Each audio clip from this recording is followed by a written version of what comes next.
ರಾಜ್ಯ ಕಾಂಗ್ರೆಸ್ನ big exclusive ಸ್ಟೋರಿಯನ್ನ ನಿಮ್ಮ ಮುಂದೆ ಇಡ್ತಾ ಇದ್ದೀವಿ. ಸಚಿವರೊಬ್ಬರ ರಾಜೀನಾಮೆ ರಹಸ್ಯದ ಬಿಗ್ ಅಪ್ಡೇಟ್ ಇದು. ರಾಜ್ಯ ಕಾಂಗ್ರೆಸ್ನ ಬಿಗ್ ಎಕ್ಸ್ಕ್ಲೂಸಿವ್ ಸ್ಟೋರಿಯನ್ನ ಟಿವಿ9 ನಿಮ್ಮ ಮುಂದೆ ಇಡ್ತಾ ಇದೆ. ಬೇರೆಲ್ಲೂ ಇಲ್ಲದ ಎಕ್ಸ್ಕ್ಲೂಸಿವ್ ಸ್ಟೋರಿ ಇದು. ಟಿವಿ9 ನಲ್ಲಿ ಮಾತ್ರ. ಕಾಂಗ್ರೆಸ್ನಲ್ಲಿ ಆಗ್ತಾ ಇರುವಂತಹ ಬೆಳವಣಿಗೆ, ಕಾಂಗ್ರೆಸ್ ನಾಯಕನ ರಾಜೀನಾಮೆ ವಿಚಾರ, ಅದರ ರಹಸ್ಯ ಇವತ್ತು ಬಯಲು ಮಾಡ್ತಾ ಇದೆ ಟಿವಿ9. ಸಚಿವರೊಬ್ಬರು ಕೊಟ್ಟಂತಹ ರಾಜೀನಾಮೆ ರಹಸ್ಯದ ಬಿಗ್ ಅಪ್ಡೇಟ್ ಅನ್ನ ನಿಮ್ಮ ಮುಂದೆ ಇಡ್ತಾ ಇದ್ದೀವಿ.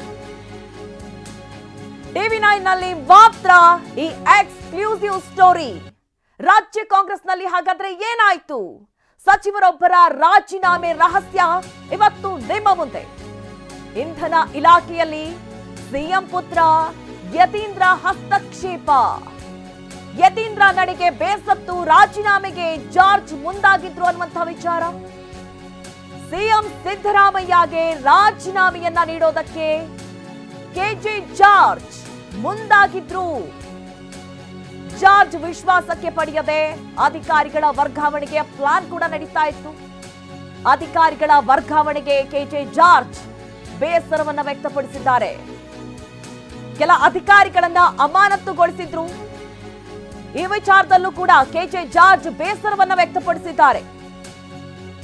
ಎಲ್ಲದಕ್ಕೂ ಕೂಡ ಯತೀಂದ್ರ ಅವರು ಮಧ್ಯಸ್ಥಿಕೆ ವಹಿಸ್ತಾರೆ, ಹಸ್ತಕ್ಷೇಪ ಮಾಡ್ತಾರೆ. ಈ ವಿಚಾರದಲ್ಲಿ ಹಿಂದೆಯೂ ಕೂಡ ಈ ವಿಚಾರ ಚರ್ಚೆ ಆಗಿತ್ತು. ಈಗ ಈ ವಿಚಾರದಲ್ಲಿ ಸ್ವತಃ ಇಂಧನ ಸಚಿವರು ಕೂಡ ಬೇಸರವನ್ನ ವ್ಯಕ್ತಪಡಿಸಿದ್ದಾರೆ. ಸಚಿವ ಜಾರ್ಜ್ ಅವರು ಈ ವಿಚಾರದಲ್ಲಿ ಬೇಸತ್ತು ರಾಜೀನಾಮೆ ಕೊಡೋದಕ್ಕೂ ಕೂಡ ಮುಂದಾಗಿದ್ರು ಅನ್ನುವಂತಹ ವಿಚಾರ ಈಗ ಬಯಲಾಗ್ತಾ ಇರೋದು. ಸಿಎಂ ನಿವಾಸಕ್ಕೆ ತೆರಳಿ ಈ ಬಗ್ಗೆ ಪ್ರಶ್ನೆ ಮಾಡಿದ್ದಾರೆ ಸಚಿವ ಕೆಜೆ ಜಾರ್ಜ್. ನೋಡಿ, ಈ ಹಿಂದೆ ವಿಪಕ್ಷಗಳು ಕೂಡ ಈ ಬಗ್ಗೆ ಆರೋಪಗಳನ್ನ ಮಾಡಿದ್ರು. ಯತೀಂದ್ರ ಅವರು ಪ್ರತಿಯೊಂದು ವಿಚಾರದಲ್ಲೂ ಕೂಡ ಹಸ್ತಕ್ಷೇಪ ಮಾಡ್ತಾರೆ. ಸಿಎಂ ಸಿದ್ದರಾಮಯ್ಯ ಅಲ್ಲ, ಯತೀಂದ್ರ ಅವರು ಅಧಿಕಾರಿಗಳನ್ನ ಆಟ ಆಡಿಸ್ತಾರೆ ಯತೀಂದ್ರ ಅವರು ಅನ್ನುವಂಥ ಮಾತನ್ನ ಹೇಳ್ತಾ ಇದ್ರು. ಈಗ ಸ್ವತಃ ಪಕ್ಷದಲ್ಲೇ, ಅದರಲ್ಲೂ ಸಚಿವರೊಬ್ಬರು ಈ ಬಗ್ಗೆ ಬೇಸರವನ್ನ ವ್ಯಕ್ತಪಡಿಸಿದ್ದಾರೆ. ಬರೀ ಬೇಸರ ಅಲ್ಲ, ಈ ಬಗ್ಗೆ ಮನನೊಂದು ರಾಜೀನಾಮೆಗೂ ಕೂಡ ಮುಂದಾಗಿದ್ರು ಕೆಜೆ ಜಾರ್ಜ್ ಅನ್ನುವಂತಹ ವಿಚಾರ ಈಗ ಬಯಲಾಗ್ತಾ ಇದೆ. ನೋಡಿ, ಅಧಿಕಾರಿಗಳ ಜೊತೆಯಲ್ಲಿ ಅವರ ಮಾತುಕತೆ ಆಗಿರ್ಬೋದು, ಪ್ರತಿಯೊಂದು ವಿಚಾರದಲ್ಲೂ ಹಸ್ತಕ್ಷೇಪ ಆಗಿರ್ಬೋದು, ರಾಜೀನಾಮೆ ವಿಚಾರದಲ್ಲಿ ಮೂಗು ತೋರಿಸೋದಾಗಿರ್ಬೋದು, ಸ್ವತಃ ಇಂಧನ ಇಲಾಖೆಯಲ್ಲಿ ಕೆಲವೊಂದು ವಿಚಾರಗಳನ್ನು ಸಚಿವರ ಗಮನಕ್ಕೆ ತರದಂತೆ ಯತೀಂದ್ರ ಅವರು ಮುನ್ನಡೆಸ್ತಾ ಇದ್ದಾರೆ ಅನ್ನುವಂತಹ ವಿಚಾರ. ಕೆಲ ಅಧಿಕಾರಿಗಳನ್ನ ಅಮಾನತುಗೊಳಿಸುತ್ತೆ ಸಿಎಂ ಕಚೇರಿ. ಅದು ಸ್ವತಃ ಜಾರ್ಜ್ ಅವರ ಗಮನಕ್ಕೂ ಕೂಡ ಬರೋದಿಲ್ಲ. ಈ ಬಗ್ಗೆ ಕೆಜೆ ಜಾರ್ಜ್ ಅವರು ಬೇಸರವನ್ನು ವ್ಯಕ್ತಪಡಿಸಿದ್ದಾರೆ. ಬೇಸತ್ತು ಸಿಎಂಗೆ ರಾಜೀನಾಮೆ ಪತ್ರ ಕೊಡೋಕೆ ಮುಂದಾಗಿದ್ದಾರೆ. ಸಚಿವನಾಗಿ ನನ್ನ ಮಾತಿಗೆ ಬೆಲೆ ಇಲ್ಲದೆ ಇರಬೇಕಾದ್ರೆ ನಾನೇನ್ ಮಾಡೋದು? ಈ ಸರ್ಕಾರದಲ್ಲಿ ನಾನು ಯಾಕಿರ್ಲಿ ಅಂತ ಪ್ರಶ್ನೆ ಮಾಡಿದ್ದಾರೆ ಸಚಿವ ಕೆಜೆ ಜಾರ್ಜ್. ನಾನು ನಿಮ್ ಜೊತೆ ಇರ್ತೀನಿ, ಆದ್ರೆ ಸರ್ಕಾರದಲ್ಲಿ ಇರಲ್ಲ. ಘಟನೆಯಿಂದ ನೊಂದು ಸಂಪುಟ ಸಭೆಗೂ ಕೂಡ ಗೈರಾಗಿದ್ರು ಜಾರ್ಜ್. ಬೇಸತ್ತು ಸಿಎಂಗೆ ರಾಜೀನಾಮೆ ಪತ್ರವನ್ನ ಕೊಡೋದಕ್ಕೆ ಮುಂದಾಗಿದ್ರು ಕೆಜೆ ಜಾರ್ಜ್. ನೋಡಿ, ನನ್ನ ಮಾತಿಗೆ ಇಲ್ಲಿ ಬೆಲೆನೇ ಇಲ್ಲ ಅನ್ಬೇಕಾದ್ರೆ ನಾನು ಯಾಕಿರ್ಲಿ? ಸ್ವತಃ ಸಿಎಂ ಮುಂದೆ ತಮ್ಮ ಅಳಲನ್ನ ತೋಡ್ಕೊಂಡಿದ್ದಾರೆ ಸಚಿವರು. ನಿಮ್ ಜೊತೆ ನಾನು ಯಾವಾಗ್ಲೂ ಇರ್ತೀನಿ, ಆದ್ರೆ ಸರ್ಕಾರದಲ್ಲಿ ಇರಲ್ಲ. ಯಾಕೆಂದ್ರೆ ಯಾವುದೇ ಒಂದು ವಿಚಾರಗಳು ನಡೀತಾ ಇದ್ರೆ ಆ ವಿಚಾರದಲ್ಲಿ ನನ್ನ ಪಾತ್ರ ಇರೋದೇ ಇಲ್ಲ. ನನಗೆ ಗೊತ್ತಿಲ್ಲದಂತೆ ಕೆಲ ವಿಚಾರಗಳು ನಡೆದು ಹೋಗುತ್ತೆ. ಒಂದು ಅಧಿಕಾರಿಗಳ ವರ್ಗಾವಣೆ ಆಗಿರ್ಬೋದು, ಅಧಿಕಾರಿಗಳ ಅಮಾನತು ವಿಚಾರ ಆಗಿರ್ಬೋದು, ಈ ಎಲ್ಲಾ ವಿಚಾರದಲ್ಲೂ ಕೂಡ ನನ್ನ ಗಮನಕ್ಕೆ ಬರದಂತೆ ಕೆಲವೊಂದು ಘಟನೆಗಳು ನಡೀತಾ ಇದೆ. ಹಾಗಾದ್ರೆ ನಾನು ಸಚಿವನಂತ ಇರೋದ್ಯಾಕೆ? ನನ್ನ ಇಲಾಖೆಯಲ್ಲಿ ನಡೀತಾ ಇರುವಂತಹ ಕೆಲವೊಂದು ವಿಚಾರಗಳು ನನ್ನ ಗಮನಕ್ಕೆ ಬರ್ತಾ ಇಲ್ಲ. ಹೀಗಾಗಿ ಸಿಎಂ ಸಿದ್ದರಾಮಯ್ಯ ಅವರೊಟ್ಟಿಗೆ ಈ ಬಗ್ಗೆ ಮಾತನಾಡಿದ್ರು. ಮೊನ್ನೆ ನಡೆದಂತಹ ಸಚಿವ ಸಂಪುಟ ಸಭೆಗೂ ಕೂಡ ಗೈರಾಗಿದ್ರು ಕೆಜೆ ಜಾರ್ಜ್ ಅವರು. ಏನ್ ವಿಚಾರ ಅಂತ ನೋಡೋದಾದ್ರೆ, ಯತೀಂದ್ರ ಅವರ ಹಸ್ತಕ್ಷೇಪ. ಎಲ್ಲಾ ವಿಚಾರದಲ್ಲೂ ಮೂಗ್ ತೋರಿಸುವಂತ ಕೆಲಸವನ್ನ ಮಾಡ್ತಾರೆ ಯತೀಂದ್ರ ಅವರು ಅಂತ. ನೋಡಿ, ಈ ಹಿಂದೆ ವಿಪಕ್ಷಗಳ ಬಗ್ಗೆ ಆರೋಪ ಮಾಡಿದಂತ ಸಂದರ್ಭದಲ್ಲಿ ಆ ರೀತಿ ಏನಿಲ್ಲ ಅನ್ನುವಂತ ಮಾತುಗಳನ್ನ ಕಾಂಗ್ರೆಸ್ನ ನಾಯಕರು ಹೇಳ್ತಾ ಇದ್ರು. ಆದ್ರೆ ಸ್ವತಃ ಸಚಿವರೊಬ್ಬರಿಗೆ ಕೂಡ ಈ ರೀತಿ ಅನುಭವ ಆಗ್ತಾ ಇದೆ. ಇಂಧನ ಇಲಾಖೆಯಲ್ಲಿ ಯತೀಂದ್ರ ಅವರ ಹಸ್ತಕ್ಷೇಪ ಕಂಡು ಬರ್ತಾ ಇದೆ. ಹೀಗಾಗಿಯೇ ಈ ಬಗ್ಗೆ ಸ್ವತಃ ಇಂಧನ ಸಚಿವರು ಬೇಸರವನ್ನ ವ್ಯಕ್ತಪಡಿಸಿದ್ದಾರೆ, ರಾಜೀನಾಮೆಗೂ ಕೂಡ ಮುಂದಾಗಿದ್ದಾರೆ. ಈ ಘಟನೆ ಬೆನ್ನಲ್ಲೇ ದೌಡಾಯಿಸಿದ್ದಾರೆ ಸಿಎಂ ಸಿದ್ದರಾಮಯ್ಯ. ಸಿಎಂ ಕಾನೂನು ಸಲಹೆಗಾರ ಪೊನ್ನಣ್ಣ ಮೂಲಕವಾಗಿ ಜಾರ್ಜ್ರನ್ನ ಸಮಾಧಾನ ಪಡಿಸುವಂತಹ ಕೆಲಸಗಳಾಗ್ತಾ ಇದೆ.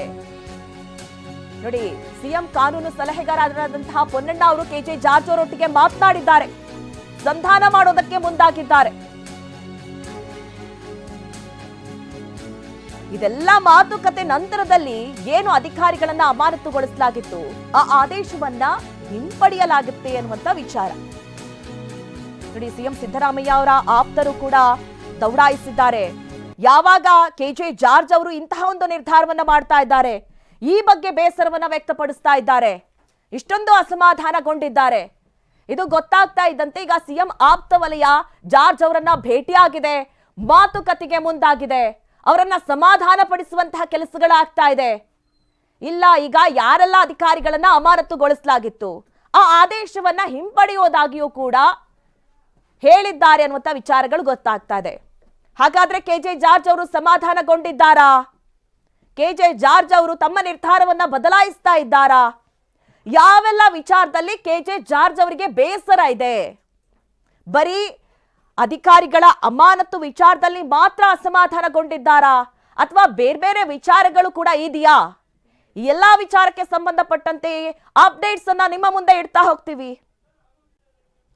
ಈಗ ಸಂಧಾನ ಕೂಡ ಆಗೋಗಿದೆ ಅನ್ನುವಂತಹ ವಿಚಾರಗಳು ಕೂಡ ಗೊತ್ತಾಗ್ತಾ ಇದೆ. ಎಸ್, ಸಚಿವರೊಬ್ಬರ ರಾಜೀನಾಮೆ ರಹಸ್ಯದ ಬಿಗ್ ಅಪ್ಡೇಟ್ ಇದು. ಎಕ್ಸ್ಕ್ಲೂಸಿವ್ ಸ್ಟೋರಿ ಟಿವಿ9 ನಲ್ಲಿ ಮಾತ್ರ. ರಾಜ್ಯ ಕಾಂಗ್ರೆಸ್ನ ಬಿಗ್ ಎಕ್ಸ್ಕ್ಲೂಸಿವ್ ಸ್ಟೋರಿ. ಜಾರ್ಜ್ ಸಂಧಾನ ಮಾತುಕತೆ ಕೂಡ ನಡೀತು ಅನ್ನುವಂತಹ ಮಾಹಿತಿಗಳು ಲಭ್ಯ ಆಗ್ತಾ ಇದೆ. ಆದ್ರೆ ಈ ಸಂಧಾನ ಸಫಲ ಆಗಿದೆಯಾ?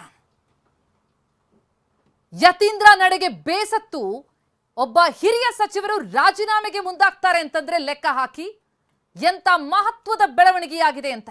ಸಿಎಂ ಪುತ್ರನ ಹಸ್ತಕ್ಷೇಪದ ಆರೋಪ ಯಾವ ಮಟ್ಟಿಗೆ ಅಂತಂದ್ರೆ, ರಾಜೀನಾಮೆಗೆ ಮುಂದಾದ್ರು ಕೆಜೆ ಜಾರ್ಜ್ ವಿಶ್ವಾಸಕ್ಕೆ ಪಡೆಯದೆ ಹಲವು ಅಧಿಕಾರಿಗಳ ವರ್ಗಾವಣೆಗೆ ಪ್ಲಾನಿಂಗ್ ಆದದ್ದು. ಇದು ಜಾರ್ಜ್ ಅವರ ಮನಸ್ತಾಪಕ್ಕೆ ಕಾರಣ ಆಯಿತು. ಸಿಎಂ ಪುತ್ರ ಯತೀಂದ್ರ ಅವರ ಹಸ್ತಕ್ಷೇಪದ ಆರೋಪವನ್ನ ಮಾಡ್ತಾ ಇದ್ದಾರೆ ಜಾರ್ಜ್. ಅವರ ಇಲಾಖೆಯಲ್ಲಿ, ಇಂಧನ ಇಲಾಖೆಯಲ್ಲಿ ಸಿಎಂ ಪುತ್ರನ ಹಸ್ತಕ್ಷೇಪ ಎನ್ನುವುದು ಕೇಳಿ ಬಂದಿರುವಂತಹ ಆರೋಪ. ಹೀಗಾಗಿಯೇ ಯತೀಂದ್ರ ನಡೆಗೆ ಬೇಸತ್ತು ರಾಜೀನಾಮೆಯನ್ನ ಕೊಡೋದಕ್ಕೆ ಮುಂದಾಗಿದ್ರು. ಇದರಿಂದ ಅವರನ್ನ ಮನವೊಲಿಸುವಂತಹ ಪ್ರಯತ್ನ ಕೂಡ ನಡೀತು, ಸಂಧಾನ ಮಾತುಕತೆ ಕೂಡ ನಡೀತು. ಮಂತ್ರಿಯಾಗಿ ನನ್ನ ಮಾತಿಗೆ ಬೆಲೆ ಇಲ್ಲದಂತಾಯ್ತಾ? ಘಟನೆಯಿಂದ ಬೇಸತ್ತು ಸಿಎಂಗೆ ರಾಜೀನಾಮೆ ಪತ್ರ ಕೊಡ್ತಾರೆ ಜಾರ್ಜ್. ಮಂತ್ರಿಯಾಗಿ ನನ್ನ ಮಾತಿಗೆ ಬೆಲೆ ಇಲ್ಲ ಅಂತಂದ ಮೇಲೆ ನಾನು ಯಾಕಿರ್ಲಿ ಅಂತ ಪ್ರಶ್ನಿಸ್ತಾರೆ. ಭಾರಿ ಮಹತ್ವದ ಬೆಳವಣಿಗೆ. ಎಸ್, ನಮ್ಮ ಪ್ರತಿನಿಧಿ ಪ್ರಮೋದ್ ಈ ಬಗ್ಗೆ ಇನ್ನಷ್ಟು ಡೀಟೇಲ್ಸ್ ಅನ್ನ ಕೊಡ್ತಾ ಹೋಗ್ತಾರೆ. ಪ್ರಮೋದ್, ವೆರಿ ಇಂಟ್ರೆಸ್ಟಿಂಗ್ ಬೆಳವಣಿಗೆ, ನಿಜಕ್ಕೂ ಕೂಡ ಬಹಳ ಕ್ರೂಷಿಯಲ್ ಆದಂತಹ ಬೆಳವಣಿಗೆ. ಒಬ್ಬ ಸಚಿವರು ಸಿಎಂ ಪುತ್ರನ ಹಸ್ತಕ್ಷೇಪದಿಂದಾಗಿ ಬೇಸತ್ತು ರಾಜೀನಾಮೆ ಕೊಡೋ ಹಂತಕ್ಕೆ ಹೋಗುತ್ತೆ ಅಂತಂದ್ರೆ ಏನೇನಾಯ್ತು? ಈಗ ಯಾವ ಹಂತದಲ್ಲಿದೆ? ಅವರೊಂದಿಗೆ ಮಾತುಕತೆ ಆಗಿದೆಯಾ? ಈಗ ಒಪ್ಕೊಂಡಿದ್ದಾರಾ ಜಾರ್ಜ್? ಹೇಗಿದೆ ಪರಿಸ್ಥಿತಿ? ನಿಜವಾಗ್ಲೂ ತುಂಬ ಇಂಟ್ರೆಸ್ಟಿಂಗ್ ಅಂತ ಡೆವಲಪ್ಮೆಂಟ್ ಈ ಪ್ರಕರಣಕ್ಕೆ ಸಂಬಂಧಪಟ್ಟಂತೆ ಪ್ರತಿಮಾ. ಯಾಕೆಂದರೆ ಈಗಾಗಲೇ ಈ ಒಂದು ಬೆಳವಣಿಗೆಗಳ ಬಗ್ಗೆ ಹಿಂದೆ ವಿಪಕ್ಷಗಳು ಕೂಡ ದೊಡ್ಡ ಮಟ್ಟಿಗೆ ಆರೋಪವನ್ನು ಮಾಡಿದರು. ಆದರೆ ಈಗ ಕೆಜೆ ಜಾರ್ಜ್ ಅವರು ತಮ್ಮ ಅಧಿಕಾರ ವ್ಯಾಪ್ತಿಯಲ್ಲಿ ಅಥವಾ ತಮ್ಮ ಇಲಾಖೆಯಲ್ಲಿ ಹಸ್ತಕ್ಷೇಪ ಆಗಿದೆ ಅನ್ನುವಂಥ ವಿಚಾರಕ್ಕೆ ಸಂಬಂಧಪಟ್ಟಂತೆ ಬೇಸತ್ತು ಈಗ ರಾಜೀನಾಮೆ ಕೊಡೋದಕ್ಕೆ ಮುಂದಾಗಿದ್ದಂಥ ಘಟನೆ ಕೂಡ ನಡೆದಿದೆ. ವೆರಿ ಇಂಪಾರ್ಟೆಂಟ್ಲಿ ಇಂಧನ ಇಲಾಖೆಯ ಕೆಲವೊಂದಿಷ್ಟು ಅಧಿಕಾರಿಗಳ ವಿಚಾರಕ್ಕೆ ಸಂಬಂಧಪಟ್ಟಂತೆ, ಅಧಿಕಾರಿಗಳ ವರ್ಗಾವಣೆ ವಿಚಾರಕ್ಕೆ ಸಂಬಂಧಪಟ್ಟಂತೆ, ಹಾಗೆಯೇ ಅಮಾನತು ವಿಚಾರಕ್ಕೆ ಸಂಬಂಧಪಟ್ಟಂತೆ ಕೂಡ ಕೆಲವೊಂದಿಷ್ಟು ವಿಷಯಗಳು ಪ್ರಸ್ತಾಪ ಆಗಿತ್ತು. ಈ ಒಂದು ಬೆಳವಣಿಗೆಯಲ್ಲಿ ಸಿಎಂ ಕಚೇರಿ ಹಸ್ತಕ್ಷೇಪ ಮಾಡ್ತಾ ಇದೆ ಅನ್ನುವಂಥ ಮಾತನ್ನು ನಿರಂತರವಾಗಿ ಅವರು ಹೇಳ್ತಾ ಇದ್ರು. ಜೊತೆಗೆ ಕೆಲವೊಂದಿಷ್ಟು ಅಧಿಕಾರಿಗಳನ್ನು ತಮ್ಮ ಇಲಾಖಾ ವ್ಯಾಪ್ತಿಯಲ್ಲೇ ಕೂಡ ಅವರು ಮಾತನಾಡಿ ಅದನ್ನು ತಮ್ಮ ಇಲಾಖೆ ರಾಜಕೀಯ ನಿರ್ಧಾರವನ್ನು ತಾವೇ ಮಾಡೋದಕ್ಕೆ ಮುಂದಾಗಿದ್ರು. ಆದರೆ ಕೆಲವೊಂದಿಷ್ಟು ವಿಷಯಗಳ ಅವರ ಮಾಹಿತಿಗೆ ಬರ್ದೇನೆ ಅಥವಾ ಅವರ ವಿಶ್ವಾಸಕ್ಕೆ ಪಡೆದೇನೆ ಆಗಿರುವಂಥ ವಿಚಾರಕ್ಕೆ ಸಂಬಂಧಪಟ್ಟಂತೆ ಈಗ ದೊಡ್ಡ ಡೆವಲಪ್ಮೆಂಟ್ ಆಗ್ತಾ ಇದೆ. ಈ ಘಟನೆಗಳಿಂದ ಬೇಸತ್ತು KJ ಜಾರ್ಜ್ ಅವರು ಮುಖ್ಯಮಂತ್ರಿಗಳಿಗೆ ರಾಜೀನಾಮೆ ಪತ್ರವನ್ನು ಕೊಡೋದಕ್ಕೆ ಮುಂದಾಗಿದ್ರು ಅನ್ನುವಂಥ ವಿಷಯ ಕೂಡ ಇದೆ. ಈ ಹಿನ್ನೆಲೆಯಲ್ಲಿ ಸಾಕಷ್ಟು ಬೆಳವಣಿಗೆಗಳಾಗ್ತಾ ಇರುವಂಥ ಹಿನ್ನೆಲೆಯಲ್ಲಿ ಅಂದರೆ ಯಾವಾಗ ಈ ರೀತಿ ರಾಜೀನಾಮೆ ವಿಚಾರ ಜೊತೆಗೆ ನೇರವಾಗಿ ಇಂಥ ಮಾತುಗಳನ್ನು ಆಡಿದ್ರು ಆಗ ಸಹಜವಾಗಿ ಮುಖ್ಯಮಂತ್ರಿಗಳ ಕಚೇರಿ ಕೂಡ ಇಕ್ಕಟ್ಟಿಗೆ ಸಿಲುಕಾಕೊಂಡಿದೆ. ಹೇಳಿ ಕೇಳಿ ಜಾರ್ಜ್ ಅವರು ಮುಖ್ಯಮಂತ್ರಿಗಳ ಆಪ್ತ ವಲಯದಲ್ಲಿರುವಂಥವ್ರು, ಅಂಥವರೇ ಇಂಥ ಒಂದು ಪರಿಸ್ಥಿತಿಯಲ್ಲಿದ್ದಾರೆ ಅಥವಾ ಅಂಥ ಒಂದು ಸಂಕಷ್ಟಕ್ಕೆ ಸಿಲ್ಕೊಂಡಿದ್ದಾರೆ ಅಂದರೆ ಸಹಜವಾಗಿ ಅವರ ವಿಚಾರಕ್ಕೆ ಅಥವಾ ಅವರ ನಿಲುವಿಗೆ ಸಹಜವಾಗಿ ಅದು ಧಕ್ಕೆ ಆಗಿದೆ. ಈ ಕಾರಣಕ್ಕೋಸ್ಕರ ರಾಜೀನಾಮೆಯ ವಿಚಾರವನ್ನು ಮುಂದಿಟ್ಟಿದ್ದಾರೆ ಅನ್ನುವಂಥ ಮಾಹಿತಿ ಕೂಡ ಲಭ್ಯವಾಗಿತ್ತು. ಅದಾದ ಬಳಿಕ ಅವರನ್ನು ವಿಶ್ವಾಸಕ್ಕೆ ತೆಗೆದುಕೊಂಡು ಅಂದರೆ ಜಾರ್ಜ್ ಅವರನ್ನು ವಿಶ್ವಾಸಕ್ಕೆ ತೆಗೆದುಕೊಳ್ಳುವಂಥ ಪ್ರಯತ್ನ ಕೂಡ ಆಯಿತು. ಪ್ರತಿಮಾ, ಯಾವ ಮಟ್ಟಕ್ಕೆ ಅಂದರೆ ಜಾರ್ಜ್ ಅವರು ಸಂಪುಟ ಸಭೆಗೂ ಕೂಡ ಗೈರಾಗಿದ್ದರು. ಇದೇ ವಿಚಾರಕ್ಕೆ ಸಂಬಂಧಪಟ್ಟಂತೆ ಸಂಪುಟಕ್ಕೂ ಕೂಡ ಬಂದಿರಲಿಲ್ಲ. ಈ ಎಲ್ಲ ಬೆಳವಣಿಗೆಗಳನ್ನು ಗಮನಿಸ್ತಾ ಇದ್ದರೆ ಅವರು ಕೂಡ ಸಿಟ್ಟಾಗಿದ್ರು. ಅಂದರೆ ಎಲ್ಲ ಬೆಳವಣಿಗೆಗಳು ಆಗ್ತಾ ಇದ್ರು ಕೂಡ ಯಾರೂ ಸೂಕ್ತ ರೀತಿಯಲ್ಲಿ ನಿರ್ಧಾರ ಮತ್ತು ಸಹಕಾರ ಸಿಗದೇ ಇರುವಂಥ ಹಿನ್ನೆಲೆಯಲ್ಲಿ ಸಂಪುಟ ಸಭೆಗೂ ಕೂಡ ಗೈರಾಗಿದ್ರು ಅನ್ನುವಂಥ ಮಾಹಿತಿ ಕೂಡ ಲಭ್ಯವಾಗ್ತಾ ಇದೆ. ಹೀಗಾಗಿ ಈ ನಿರ್ಧಾರಗಳನ್ನು ಗಮನಿಸ್ತಾ ಇದ್ದರೆ ಈ ನಿರ್ಧಾರಗಳಲ್ಲಿ ಅತಿಯಾದಂಥ ಹಸ್ತಕ್ಷೇಪಕ್ಕೆ ಅವರು ಕೂಡ ಮನನೊಂದಿದ್ರು. ಆ ಮನನೊಂದ ಕಾರಣ ಅವರು ರಾಜೀನಾಮೆ ನೀಡೋದಕ್ಕೆ ಮುಂದಾಗಿದ್ರು ಅಂತ ಮಾಹಿತಿ ಲಭ್ಯವಾಗ್ತಾ ಇದೆ.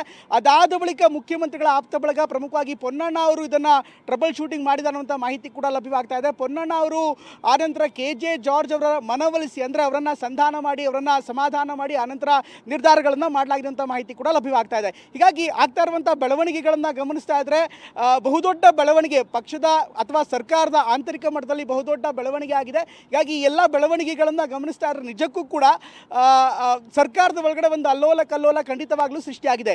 ಈಗ ಇದಾದ ಬಳಿಕ ಏನಾಗುತ್ತೆ, ಯಾವ ರೀತಿ ಆಗುತ್ತೆ ಎಲ್ಲೂ ಕೂಡ ಗೊತ್ತಿರುವಂಥದ್ದು. ಅಫ್ಕೋರ್ಸ್ ಇದನ್ನು ರಾಜೀನಾಮೆ ಅಕ್ಸೆಪ್ಟ್ ಏನು ಕೂಡ ಮಾಡಿಲ್ಲ. ಅಕ್ಸೆಪ್ಟ್ ಮಾಡೋದಕ್ಕೆ ರಾಜಭವನಕ್ಕೆ ಏನು ಕಳಿಸ್ಬೇಕಾಗುತ್ತೆ, ಆ ಥರದ್ದು ಪ್ರೊಸೀಜರ್ಸ್ಗಳಾಗಿಲ್ಲ.